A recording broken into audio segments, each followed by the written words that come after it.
গাজীপুরে কাপাসিয়া বাজারে বাংলাদেশ জামাত ইসলামী কেন্দ্রীয় ঘোষিত দেশব্যাপী গণসংযোগ পক্ষ উপলক্ষে আজ 20শে এপ্রিল ইসলামী ছাত্র শিবিরের সাবেক কেন্দ্রীয় সভাপতি এবং গাজীপুর ৪ কাপাসিয়া আসনে বাংলাদেশ জামাত ইসলামী মনোনীত সংসদ সদস্য পদপ্রার্থী জনাব সালাউদ্দিন আইয়ুবীর নেতৃত্বে কাপাসিয়া বাজার সকল ব্যবসায়ী ও জনসাধারণের মধ্যে দোয়া ও সমর্থন চেয়ে গণসংযোগ পালন করা হয়। উক্ত গণসংযোগে উপস্থিত ছিলেন বাংলাদেশ জামাত ইসলামী কাপাসিয়া উপজেলার আমির জনাব মাওলানা ফরহাদ হুসাইন, উপস্থিত ছিলেন গাজীপুর জেলা জামাত ইসলামের নায়েবে আমির মাওলানা শেফাউল হক সহ ইউনিয়ন নেতৃবৃন্দ।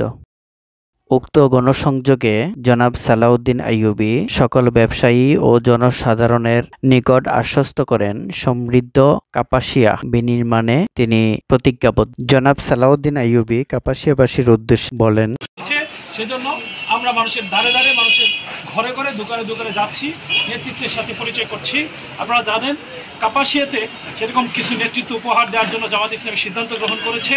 সংসদ সদস্য হিসেবে বাংলাদেশ ইসলামী ছাত্র শিবিরের সাবেক কেন্দ্রীয় সভাপতি সালাউদ্দিন আইয়ুবীকে নেতৃত্ব দেওয়ার জন্য জামাত ইসলামীর পক্ষ থেকে সংসদ সদস্য হিসেবে মনোনয়ন দেওয়া হয়েছে, যাতে এই কাপাসিয়াকে দুর্নীতিমুক্ত, সন্ত্রাসমুক্ত, চাঁদাবাজ মুক্ত, একই সাথে সৎ নেতৃত্বের উপযোগ করে উপহার দিতে পারে। আমার বিশ্বাস মানুষের কাছে আমরা যাচ্ছি, মানুষের হাসি, বুকে টেনে নেওয়া, ভালোবাসা, সহযোগিতার আশ্বাস স্পষ্ট করে দিচ্ছে আগামী দিন ইসলামের ইনশাআল্লাহ। আগামী কাপাসিয়া বাংলাদেশ ইসলামী ছাত্র শিবির এবং বাংলাদেশ জামাত ইসলামী কাপাসিয়া ইনশাআল্লাহ। আল্লাহ তাআলা কবুল করুন।